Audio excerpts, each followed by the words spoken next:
जय गुरु जी की प्यारी संगत को मेरा सादर प्रणाम। आज मुझे आपके साथ सत्संग करने का सौभाग्य प्राप्त हो रहा है।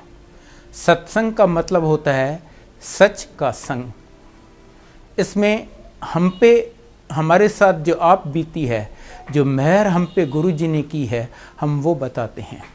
और वो इसलिए कि जो बताता है उसका भी कल्याण है, जो सुनता है उसका भी कल्याण है। सबसे पहले मैं आपको एक दो बातें बता दूं। इस दरबार में, गुरु जी के दरबार में कोई भी तभी आ सकता है जब गुरु जी उसे बुलाएं हैं, और उनके बुलाने के अनगिनत तरीके हैं। दूसरा, यहाँ पर सिर्फ दो रिश्ते होती हैं, एक आपका और गुरु जी का, डायरेक्ट 1:1। कोई भी बीच में नहीं आता। आपका माँ बाप, भाई बहन, माँ बाप बेटा, कोई बीच में नहीं आता। गुरु जी का हर एक के साथ 1:1 डायरेक्ट रिलेशनशिप होता है, और बाकी सब हम एक दूसरे के अंकल और आंटी हैं। गुरु जी सबको अंकल और आंटी कहते हैं, और हम भी वही करते हैं। यहाँ तक कि मैं अपनी वाइफ की बात करूँगा तो मैं कहूँगा मेरी आंटी। आज से लगभग 16 साल पहले 1997 में मेरा बड़ा बेटा 24 साल का था। उसको कैंसर हुआ था। उसका यहाँ ऑपरेशन हुआ एम्स में, न्यू दिल्ली में, जो कि इंडिया की one of the finest hospitals है। ऑपरेशन के बाद डॉक्टर्स ने कहा कि अब हम इसकी 9 महीने केमोथेरेपी करेंगे, बहुत स्ट्रांग डोजेस, पर ठीक होता है या नहीं, या अगर ठीक हो गया तो फिर 6-8 महीने या 1 साल बाद फिर हो जाती है, हम कुछ नहीं कह सकते, क्योंकि इस टाइप का कैंसर केमोथेरेपी रेजिस्टेंट है। हमने उसकी बायोप्सी अमेरिका में भी करवाई, और टाटा मेमोरियल हॉस्पिटल बॉम्बे में, जो कि इंडिया की ओल्डेस्ट एंड बेस्ट हॉस्पिटल है फॉर कैंसर, वहाँ पर भी करवाई। उन्होंने कहा इस टाइप का कैंसर तो 2-4 साल के बच्चे को होता है और वो हमेशा मर जाता है। मेडिकल साइंस में इसका कोई जवाब नहीं है, आप बेटे को भूल जाइए। जितना जल्दी आप उसे भुला दें उसके लिए भी अच्छा होगा, और आपके लिए भी। यहाँ तक कि उन्होंने हमें कहा कि कुछ मत कीजिए।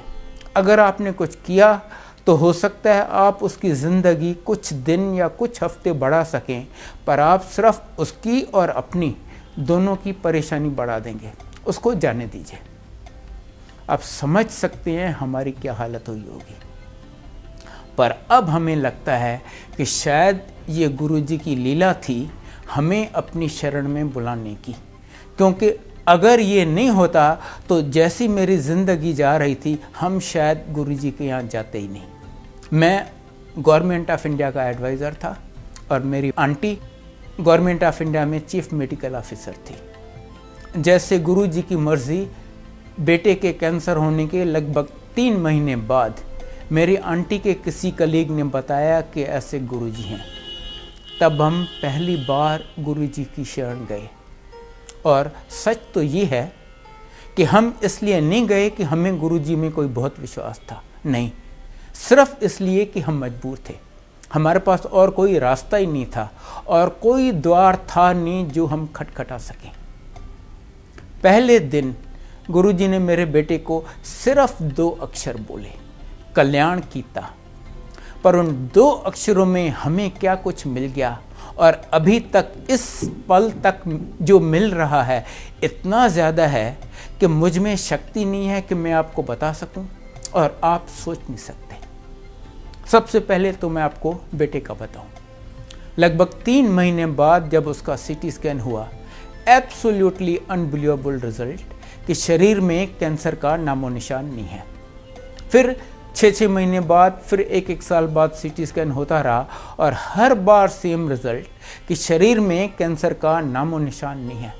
और जो डॉक्टर्स कहते थे कि आप बेटे को भूल जाइए, कहने लगे आप भूल जाइए कि इसे कभी कुछ हुआ था, he is absolutely all right.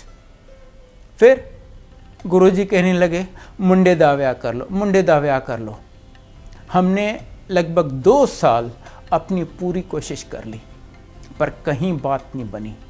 गुरुजी कहते रहे और हम कोशिश करते रहे। आखिर एक दिन जब गुरुजी ने मेरी आंटी को बोला मुंडे दा ब्याह कर ले, कहती है गुरुजी लड़की भी आप ही दिलाइए, क्योंकि ये हमारे बस का काम नहीं था। गुरु जी ने कहा ठीक है, तो पंजाबी कुड़ी दिलावांगे, हम सिंधी हैं। हमने कहा गुरु जी न्यूज़पेपर में ऐड दें, क्या करें, कैसे होगा? कहते हैं नहीं नहीं, चुप करके बैठ जाओ, घर बैठे कुड़ी आ जाएगी। अब हमें और क्या चाहिए, हम भी चुप करके बैठ गए। लगभग 2 साल बीते। जैसे गुरु जी ने कहा था, घर बैठे पंजाबी कुड़ी आ गई। आप सोच रहे होंगे ये कैसे हुआ।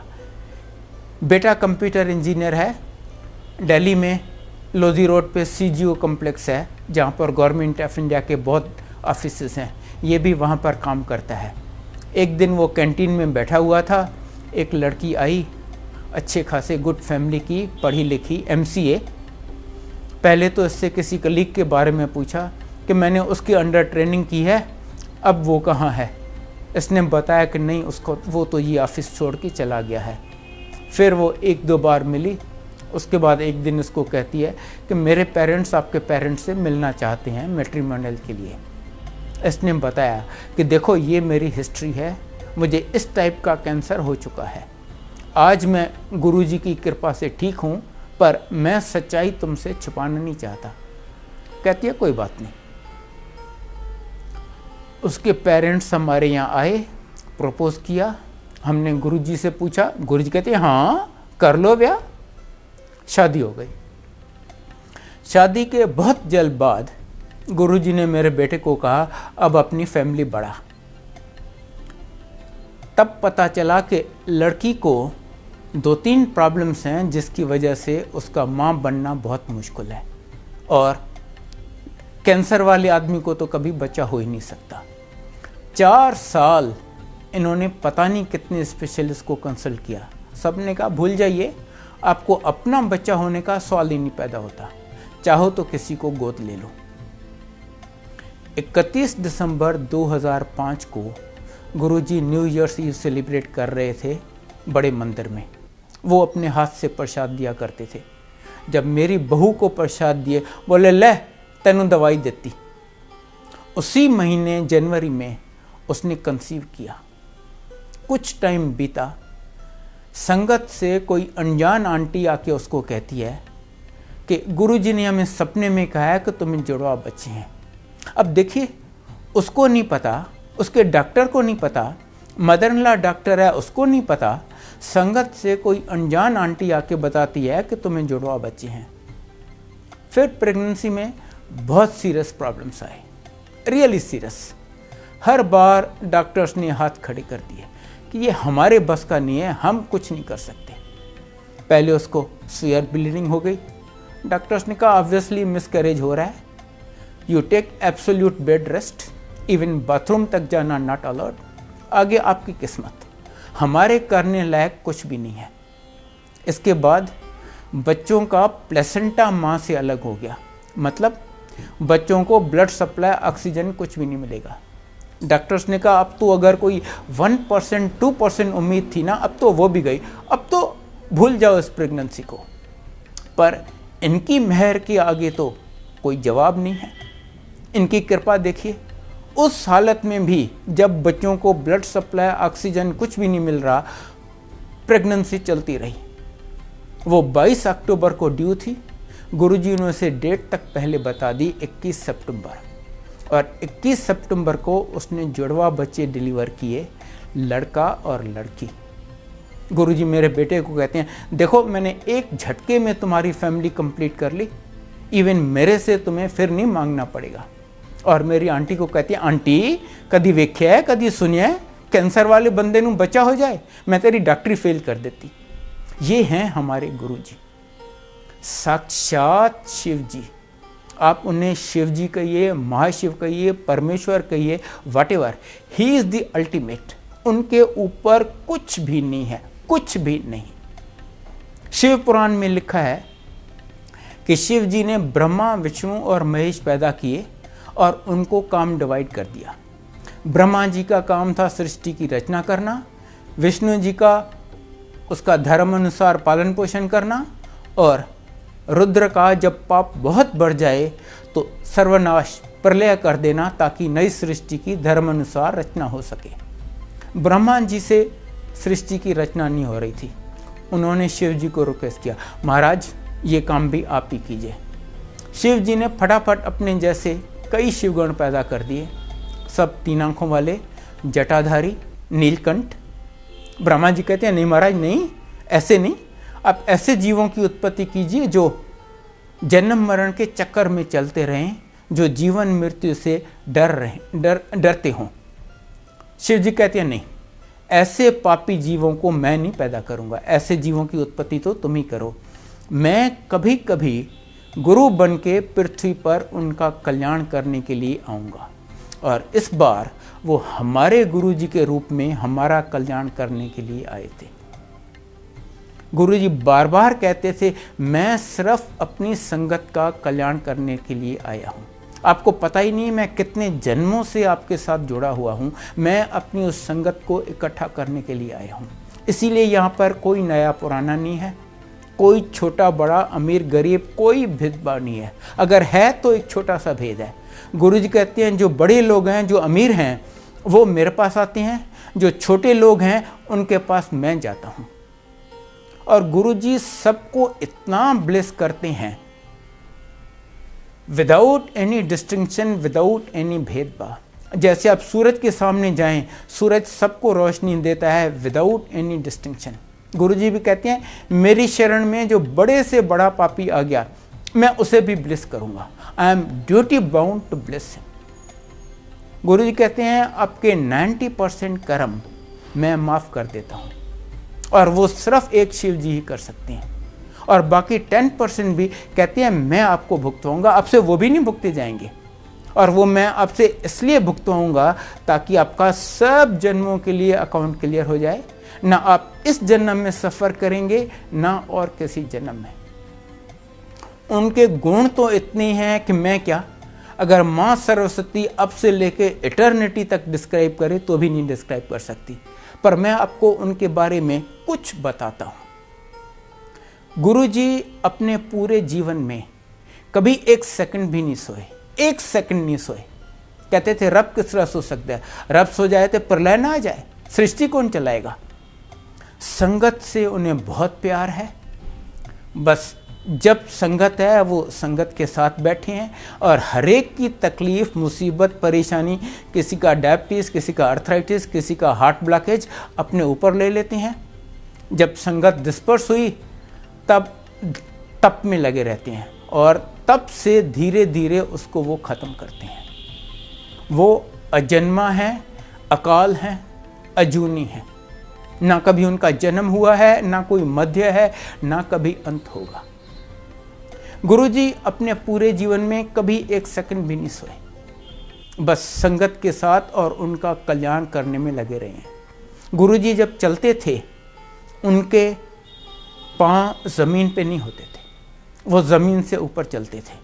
हम उनके साथ चल रहे हैं, हमारे जूतों को इतनी मिट्टी लगी हुई है, या बारिश है तो कीचड़ लगा हुआ है। गुरुजी के जूते आप देखेंगे नीचे ऊपर से चमक रहे हैं, क्योंकि वो ज़मीन को टच ही नहीं करते, उसके ऊपर चलते हैं। एक बार बड़े मंदिर के गेट पे फ्रेश कंक्रीटिंग हुई थी, तो सेवादारों ने दोनों साइड पे 2-2 ईंटें रख के उसके ऊपर एक फटा रखा था कि लोग उससे जाएं, नहीं तो कंक्रीट पे सबके निशान पड़ जाएंगे। गुरुजी आए वहाँ पर, गुरुजी तो कंक्रीट के ऊपर चले गए। किसी ने देखा, उसने सोचा शायद कंक्रीट सूख गई है, उसने हल्का सा एक उंगली से कंक्रीट को टच किया तो उसके फिंगरप्रिंट्स के निशान कंक्रीट में आ गए, पर गुरुजी चल के गए, कहीं उनका निशान नहीं आया। जो बहुत सिंपल वर्ड्स में कहते हैं कि God is omniscient, omnipresent and omnipotent, हमने वो तीनों गुण गुरुजी में अनेक बार देखे हैं, and in unlimited mayor. Unlimited mayor में मैं आपको कुछ इंस्टेंसेस सुनाता हूँ। पहले ओमनीसेंट का सुनाता हूँ। वो हर एक के मन की हर बात जानती हैं। एक बार उनके यहाँ 3 दोस्त आए एम्पायर स्टेट में, जहाँ गुरुजी संगत करते थे। जब वहाँ से वो निकले, उन्होंने सोचा चलो सीरियस काम बहुत हो गया है, अब थोड़ा एंजॉय करते हैं। वो गए रेस्टोरेंट में, जाके उन्होंने शराब और कबाब ऑर्डर किए। आपने देखा होगा कई लोग यहाँ पर गुरुजी की फ़ोटो लगाते हैं, उन्होंने भी बाय चांस तीनों ने लगाई हुई थी। तो जिसकी तरफ देखें सामने गुरुजी की फ़ोटो देख रही हैं। उन्होंने कहा नहीं नहीं, ये अच्छा नहीं लगता। तीनों ने अपनी फ़ोटो उतार के चौथी कुर्सी पे उल्टी करके रख दी। उसके बाद फ्री होके शराब और कबाब एंजॉय किए। अगले दिन वो गुरुजी के यहाँ गए। जैसे ही अंदर घुसे गुरुजी कहते हैं, क्यों अंकल, कल खूब एंजॉय की थे, शराब ते कबाब? हाँ जी गुरुजी। ते की कीता? गुरु ਨੂੰ ऊंधा करके कुर्सी ते रख देता कि हुण गुरु वेख नहीं सकता। और कमलो, मैं तुहानू कदी मना कीता है इहो जे कमां तो? वो मैं उनसे क्या छुपाऊंगा, वो हमारा हर बात हर मोमेंट जानते हैं। द मोमेंट आप उनके सामने जाएं, आपके अगले पिछले सब जन्मों का सीटी स्कैन हो जाता है। He knows everything about you and he is present everywhere. आप उन्हें याद करके तो देखिए, जहां आप उन्हें सच्चे दिल से याद करेंगे उन्हें अपने बगल में पाएंगे। एक बार दिल्ली में उनका कोई भगत बहुत बीमार था। नेचुरली वो गुरुजी को बहुत याद कर रहा था। अचानक दरवाजे पे नॉक हुई। इन्होंने दरवाज़ा खोला, देखा सामने गुरुजी। बहुत खुश हुए। गुरुजी अंदर आए, उसको ब्लेस किया, उसकी सारी तकलीफ़ें तो वहीं दूर हो गईं। 5-7 मिनट गुरुजी बैठे।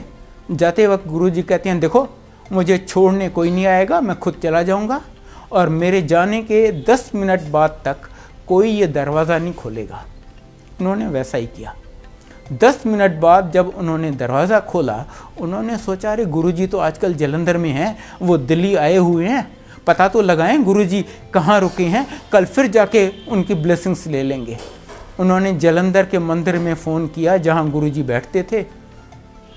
किसी सेवादार ने फ़ोन उठाया। इन्होंने पूछा, अंकल वो गुरुजी दिल्ली में किसके यहाँ रुके हैं? तो वो कहते गुरुजी दिल्ली में? गुरुजी तो यहाँ मेरे सामने बैठे हुए हैं।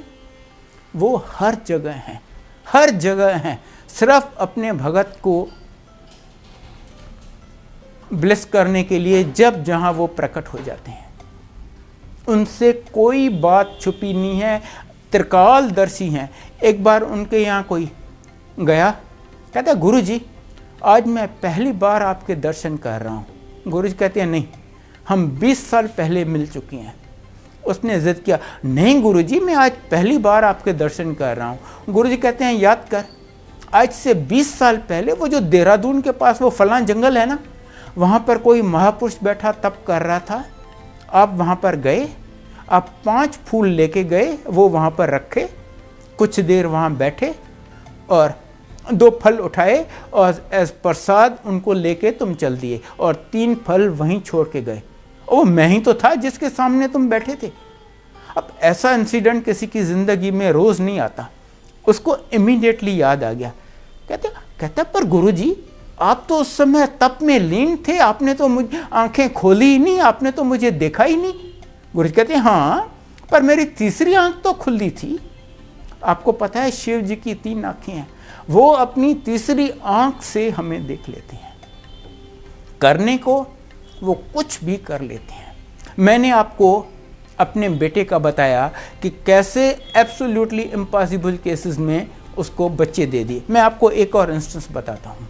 एक लड़की थी, उसको कोई मेडिकल प्रॉब्लम थी, उसको बच्चा नहीं हो सकता था। नेचुरली उसके पेरेंट्स ने डिसाइड किया कि इसकी शादी कैसे करवाएंगे। एक दिन गुरुजी उनको कहते हैं, ओ कुड़ी दा ब्याह कर लो। उन्होंने सोचा गुरुजी को क्या पता हम क्यों नहीं शादी करवा रहे, सुना अनसुना कर दिया। गुरुजी ने फिर कहा, आखिर इन्होंने गुरुजी को बताया, गुरुजी इसको बच्चा नहीं हो सकता इसीलिए शादी नहीं कर रहे।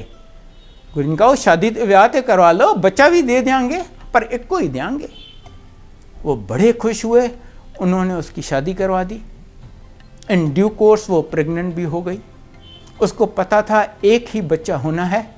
बहुत एंक्शस थी जानने के लिए कि लड़का है या लड़की है। उसने अल्ट्रासाउंड करवाया, पता चला लड़की है।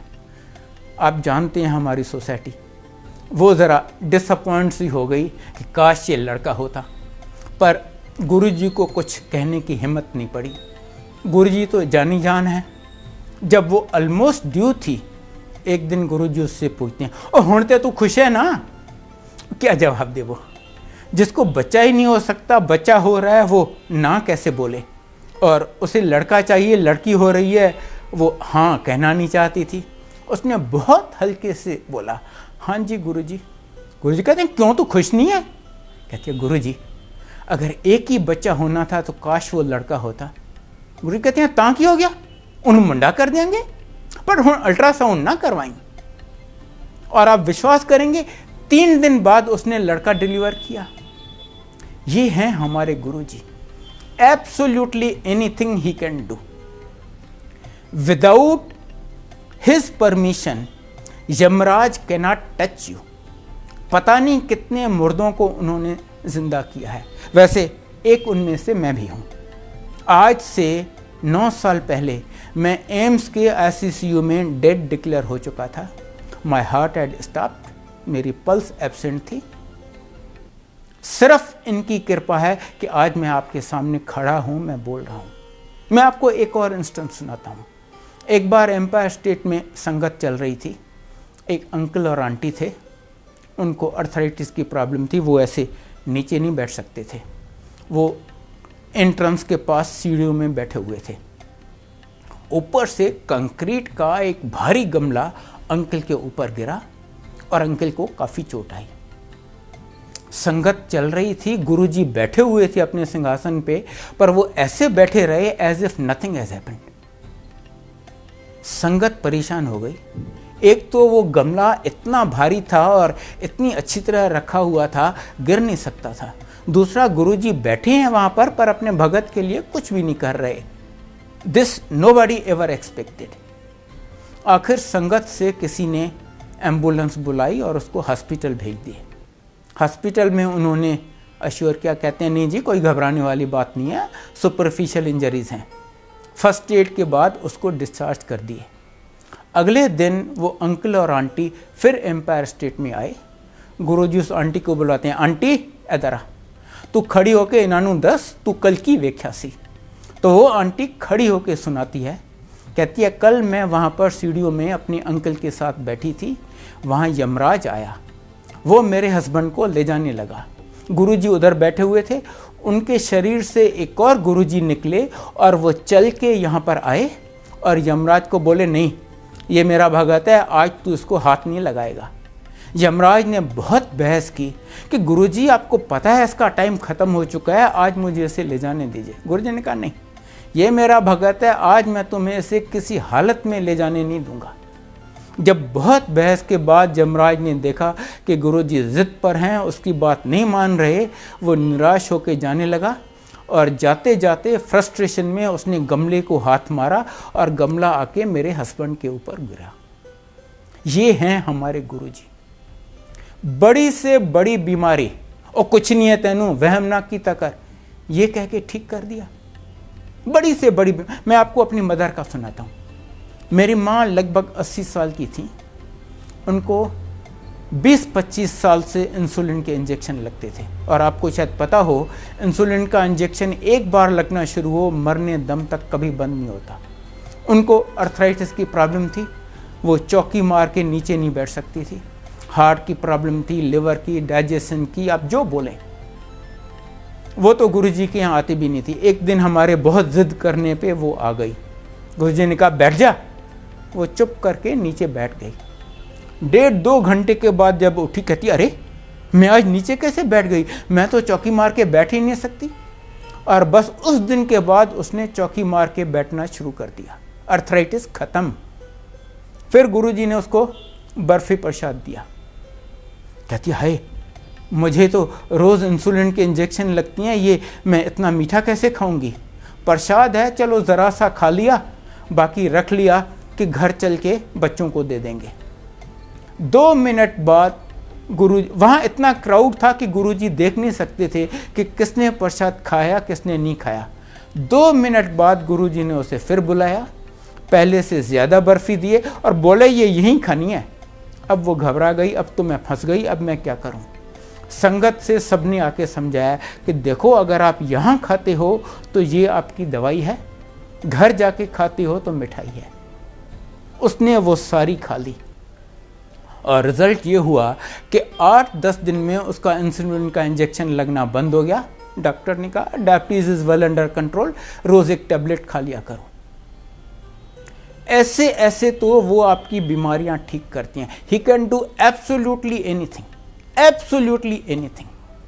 एक बार एम्पायर स्टेट में संगत चल रही थी, अचानक काफ़ी ज़ोर का अर्थक्वेक आया। सारी संगत घबराने लगी। गुरुजी एक टांग दूसरी टांग के ऊपर रख के बैठे हुए थे, उन्होंने वो टांग नीचे ज़मीन पे रखी और धरती शांत हो गई।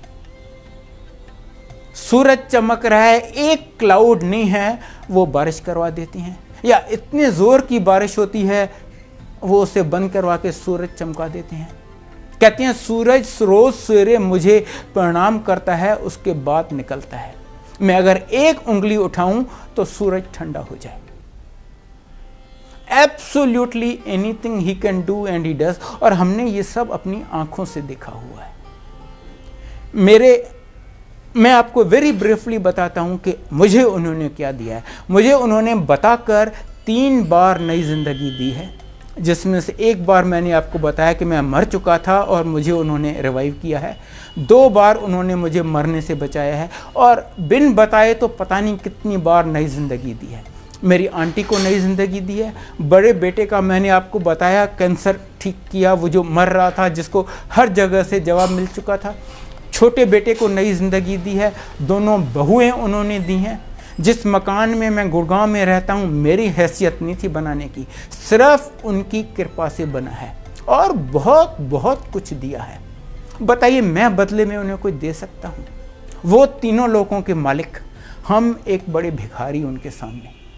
इसीलिए गुरुजी कहते हैं कुछ नहीं करना।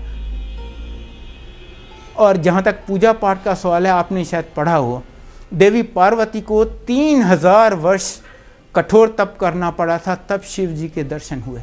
हमारी किसी की तो ऐसी हैसियत है नहीं। इसीलिए गुरुजी कहते हैं कुछ आपके बस का नहीं है। बस आपको गुरुजी ने हमारी लाइफ इतनी सिंप्लीफाई कर दी है। मैं आपको कुछ चीज़ें बताता हूँ जो आपको करनी है। देखिए, उनके हाथ तो बहुत बड़े हैं, वो तो हमें ब्लेस करते रहते हैं, हर एक को विदाउट एनी डिस्टिंक्शन। पर आप कितनी लेते हैं ब्लेसिंग्स, ये आप पे डिपेंड करता है। एक नदी बह रही है, उसमें तो अनलिमिटेड जल है, पर कोई उसमें से एक लोटा भर के ले आता है, कोई बाल्टी भर के ले आता है, कोई उसमें गोता लगाता है। आप कितना ले पाते हैं डिपेंड्स ऑन यू। उसके लिए मैं आपको कुछ बातें बताता हूँ। पहली बात, जब भी कहीं सत्संग होता है, प्लीज़ आप टाइम से आइए। अगर सत्संग का टाइम 7 बजे है तो गुरुजी तो आके अपने सिंहासन पे 7 बजे विराजमान हो जाते हैं। अगर हम उसके लेट आएँ, माफ़ कीजिए, ये ठीक नहीं लगता, और हम अपनी ब्लेसिंग्स गवा रहे हैं। दूसरा, आप जब यहाँ आते हैं, जो हो रहा है पूरी कंसंट्रेशन उस पर कीजिए। अगर शब्द चल रहे हैं तो वो शब्द सुनिए, कोई सत्संग कर रहा है तो वो सुनिए। आप अपना गुरुजी से कनेक्शन लगाइए। गुरुजी बार बार कहते थे, यहाँ पर आप सिर्फ मेरे लिए आते हो, यहाँ पर no socialisation, no business deals, no बातें करना और एनीथिंग। एक बार संगत चल रही थी, 2 आंटियाँ लगातार बात कर रही थी अपने। उनमें से एक थी पुरानी संगत, एक पहली बार आई थी। गुरुजी ने एक बार उस पुरानी संगत की तरफ देखा भी, उसे जेंटल हिंट दिया कि देखो तुम ये ठीक नहीं कर रही हो, पर वो बातें करते रहे। जब लंगर खत्म हुआ और वो नई वाली आंटी चली गई, ये पुरानी वाली आंटी गुरुजी को कहती है, गुरुजी उस आंटी को बहुत प्रॉब्लम्स, बहुत तकलीफ़ें थी, वो मुझे सुना रही थी, अब मैं कैसे नहीं सुनती। गुरुजी कहते हैं अगर वो तकलीफ़ें तुम्हें सुनाने के बदले वो शब्द सुनती, उसकी सारी तकलीफ़ें वहीं दूर हो जानी थी। ये है शब्द की इम्पॉर्टेंस। आप सिर्फ गुरुजी से कनेक्शन कीजिए, उन पे थोड़ी श्रद्धा रखिए, उनको प्यार कीजिए, उनसे कनेक्शन कीजिए। कनेक्शन का मतलब हर बात में आप उनको याद कीजिए। अब मैंने आपको बताया कि बैठ के पूजा पाठ करने का हमारा कोई औकात नहीं है। आप चलते फिरते, उठते बैठते, टॉयलेट सीट पे सैर करते, कुकिंग करके जब आए उन्हें याद कर लीजिए। गुरुजी कहते हैं इवन कील ठोकते वक्त आप मुझे याद कीजिए। इतना सिंपल। उन्होंने हमें हर वहम, हर बंधन से निकाल दिया। कहते हैं आपके बस का कुछ है ही नहीं। बस आप सिर्फ आते यहाँ रहो, मेरे से कनेक्शन करो, जब हो सके तो मुझे याद करो, जितना हो सके लोगों का भला करो। अगर आप भला नहीं कर सकते तो नहीं, पर किसी का बुरा मत करो। दूसरा गुरुजी कहते हैं नो ABC। ए मतलब अब्यूज, किसी को अब्यूज मत करो। बी मतलब ब्लेम, किसी को ब्लेम मत करो।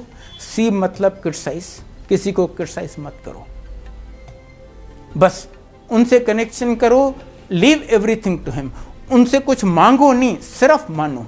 मैं आपको विश्वास दिला सकता हूं कि ये वो द्वार है जहां पर आपको हर चीज मिल सकती है, पर टाइमिंग और प्रायोरिटी गुरुजी डिसाइड करते हैं। वो पहले लाइफ देते हैं, फिर हेल्थ, फिर वेल्थ, फिर हैप्पीनेस और आपको जो कुछ चाहिए। अगर कोई चीज आपको इस द्वार पे नहीं मिलती, रेस्ट एश्योर्ड वो आपके लिए अच्छी नहीं है। जो चीज आपके लिए अच्छी है वो बिन मांगे आपको दे देती हैं। और ये मत सोचिए कि आज गुरुजी नहीं है, इनफैक्ट आज तो पहले से कहीं ज्यादा कल्याण हो रहे हैं, क्योंकि जब तक गुरुजी इंसानी चोले में थे उनको मर्यादा के अंदर रहना पड़ता था। मैंने आपको बताया मेरे बेटे का कैंसर ठीक किया, वो कैंसर उन्होंने अपने ऊपर ले लिया, फिर धीरे धीरे तब से उसको ख़त्म किया। आज उनको ना वो शरीर है ना वो लिमिटेशन है, इसीलिए आज पहले से कहीं ज़्यादा और कहीं क्विक कल्याण हो रहे हैं। तो बस जिस दिन आप गुरुजी के यहाँ आते हैं, I can assure you proves A turning point in your life. उसके बाद आप कभी मुड़ के नहीं देखते। आज गुरुजी की संगत करोड़ों में है, and I can assure you उनमें से एक भी ऐसा नहीं मिलेगा आपको जो ये कह सके कि जब मैं गुरुजी के यहाँ आया था आई वॉज बेटर ऑफ। नहीं, in every respect everybody is better off than वो वहाँ पर आया। बस आप यहाँ आते रहिए, लीव एवरीथिंग टू हिम, और देखिए आपकी ज़िंदगी कैसे चमका देते हैं। मैं आपको एक इंस्टेंस बता रहा हूँ कि गुरुजी अपने भक्तों की लाज कैसे रखते हैं। एक बार कोई 20-25 आदमियों का ग्रुप माता वैष्णो देवी पे जा रहा था। ट्रेन रात को 11 साढ़े 11 बजे थी। उनमें से एक गुरुजी का भगत था। उसने सोचा ट्रेन तो इतना लेट है, चलो मैं तब तक गुरुजी के मंदिर से होके आता हूँ। वो गुरुजी के यहाँ गए। वहाँ पर स्ट्रिक्ट रूल है कि जब गुरुजी आपको आज्ञा दें तभी आप वापस जा सकते हैं। वो बैठा रहा जब तक गुरुजी उसे आज्ञा दें, और गुरुजी ने जब तक उसको आज्ञा दी, बहुत लेट हो गया था, तब तक उसकी ट्रेन चली गई। और ऐसा हुआ कि बाय चांस जो 20-25 लोग जा रहे थे सबकी टिकटें इसी के पास थीं। जब गुरुजी ने उसे आज्ञा दी और वो स्टेशन पे पहुंचा तो उसके सब दोस्त उस पर बहुत गर्म हो गए। यार तुम अच्छी आदमी हो, पता नहीं कौन से गुरु के पास चले गए और हमारी भी इतनी बढ़िया ट्रिप वैष्णो देवी की मिस करवा दी, अच्छे रिस्पॉन्सिबल आदमी हो तुम तो। इसके पास तो कोई जवाब था नहीं। सामने से एक टीटी दौड़ता हुआ आया, कहता है क्या है भाई साहब, किस बात पे इतना शोर हो रहा है? उन्होंने कहा देखो ना, ये पता नहीं कौन से बाबे के पास चला गया और हमारी ट्रेन मिस करवा दी। तो टीटी कहता है क्या बात है? वो एक नई ट्रेन शुरू हुई है ना, श्रद्धा एक्सप्रेस, वो वहाँ खड़ी है सामने प्लेटफॉर्म पे, आप उसमें चले जाइए ना। वो अभी रिसेंटली शुरू हुई है, कई लोगों को उसका पता भी नहीं है, आपको उसमें जगह मिल जाएगी। ये गए उस प्लेटफॉर्म पे, देखा ट्रेन खड़ी है जिसमें एक भी पैसेंजर नहीं है। कैन यू इमेजिन, इंडिया में ट्रेन जिसमें एक भी पैसेंजर नहीं हो। ये सब एक डिब्बे में बैठे और जैसे ही बैठे ट्रेन चलना शुरू हो गई, इनको जम्मू ले गई। वहाँ से ये गए माता पे, दर्शन किए बहुत अच्छे। जब वापस आए इन्होंने सोचा यार ये ट्रेन तो बहुत अच्छी है, जाते वक्त हमें इतना लेट चली फिर भी हमारी शेड्यूल ट्रेन से भी पहले पहुंचा दिया, चलो हम इस ट्रेन से चलते हैं। गए बुकिंग विंडो पे कि जी हमारा ये टिकट चेंज कर दीजिए, हम श्रद्धा एक्सप्रेस से वापस जाना चाहते हैं। वो बुकिंग विंडो क्लर्क कहता है कौन सी श्रद्धा एक्सप्रेस, ऐसी तो कोई ट्रेन है ही नहीं। कहते हैं यार कमाल करते हो, 2 दिन पहले तो हम इस ट्रेन से आए हैं। कहते हैं जनाब अगर ऐसी कोई ट्रेन होती तो सबसे पहले मुझे ही पता होता, ऐसी कोई ट्रेन नहीं है। उसके बाद ये अपनी नॉर्मल ट्रेन से वापस आए। अगली बार जब ये गुरुजी के यहाँ गया, गुरुजी इसको कहते हैं क्यों अंकल कैसी रही जम्मू की ट्रिप? फिर गुरुजी कहते हैं जब अपने भगत पे बन आती है ना तो गुरुजी को कुछ करके दिखाना पड़ता है। वो श्रद्धा एक्सप्रेस उन दिनों थी ही नहीं कोई, उससे कोई 5-7 साल बाद अब शुरू हुई है, 2 साल हुए हैं ये ट्रेन शुरू हुई है, श्रद्धा एक्सप्रेस। ये हैं हमारे गुरुजी और इस हद तक वो जाते हैं हमारी लाज रखने के लिए। मैं आपको फाइनली एक इंस्टेंस बताता हूँ, रादर 1.5 इंस्टेंस बताता हूँ। एक बार एक आंटी आई उनके पास, कहती है गुरुजी कल मैं मथुरा जा रही हूँ, वहाँ पर सुना है राधा और कृष्ण की एक इतनी सुंदर मूर्ति है, अगर आप उसकी आँख में आँख डाल के देखो ना, आपकी मन की इच्छा पूरी हो जाती है। गुरुजी कहते हैं ये देख। वहीं पर अपने अंदर उसके दर्शन करवा दी। कहते हैं सब तो मेरे से ही निकले हैं। एक सरदार आया उनके पास, गुरुजी ने पूछा की चाहिए तेनू? कहते हैं गुरुजी मुझे गुरु नानक देव के दर्शन करवा दो। कहते हैं ये देख। वहीं पर गुरु नानक देव क्या 10 गुरुओं के दर्शन अपने शरीर में करवा दिए। एक बार वो एम्पायर स्टेट में बैठे थे, संगत का दिन नहीं था, उनके पास 3 सरदार आए, तीनों बहुत 7 फीट से ज़्यादा लंबे आए, सीधा गुरुजी के कमरे में चले गए। वहाँ गुरुजी ऊपर बैठे हुए थे, ये नीचे बैठ गए। गुरुजी कहते हैं हाँ जी आपकी क्या सेवा की जाए? कहते हैं नहीं महाराज सेवा तो हम करने आए हैं। वो गए किचन में, जाके कन्हा साहब का प्रसाद बना के ले आए, गुरुजी को ऑफ़र किया, गुरुजी ने भोग लगाया, उसके बाद उन तीनों को दिया एज प्रसाद। उन्होंने वो प्रसाद लिया, कुछ देर बातचीत होती रही और फिर तीनों उठे और चल दिए। संगत का दिन नहीं था, बाहर सिर्फ एक सेवादार बैठा हुआ था। वो बड़ा क्यूरस था, कहते यार ऐसी पर्सनैलिटी तो मैंने कभी देखी नहीं, देखूं तो सही ये कौन है, कहाँ से आए हैं, क्यों आए हैं। वो उनके पीछे पीछे गया, मेंटेनिंग थोड़ा सा रेस्पेक्टेबल डिस्टेंस। जहाँ ज़रा सी टर्निंग आई, तीनों गायब हो गए। ये दौड़ता हुआ एम्पायर स्टेट कॉम्प्लेक्स के गेट पे पहुंचा और वॉचमैन से जाके पूछा अरे भाई वो तीनों सरदार कहाँ गए, वो जो इतने लंबे आए थे? वो कहते हैं कौन से सरदार? और मैं यहाँ 2.5 घंटे से ड्यूटी पे हूँ, ऐसा कोई सरदार ना यहाँ से अंदर गया है ना कोई बाहर आया है। ये और कुछ तो कर नहीं सकता था, वापस आ गया। गुरुजी तो जानी जान है, उनको तो पता है ये कहाँ गया है, क्यों गया है। जैसे ही ये अंदर घुसा, गुरुजी कहते हैं क्यों वो सरदार लब्बे नहीं? और ब्रह्मा विष्णु महेश सी। इमेजिन ब्रह्मा विष्णु महेश जिनके दर्शन करने आते हैं, वो क्या चीज़ है। हम सब बहुत भाग्यशाली हैं कि उन्होंने हमें अपनी शरण में बुलाया है। ये सिर्फ उनकी कृपा है, उनकी मेहर है। बस मेरी आपसे यही विनती है कि आप यहाँ आते रहिए और उनकी ब्लेसिंग्स लेते रहिए। गुरुजी कहते हैं जब आप यहाँ आते हो, आप अपनी अकल और रफल होती है ईगो, इनको बाहर जूतों के साथ छोड़ के आओ, क्योंकि यहाँ जो होता है वो आदमी की सोच या मेडिकल साइंस से परे है। गुरुजी स्टार्स जहाँ मेडिकल साइंस या आदमी की सोच खत्म होती है। बस आप यहाँ आते रहिए, सब उन पे छोड़ दीजिए और देखिए आपकी ज़िंदगी कैसे चमक जाती है। जय गुरुजी।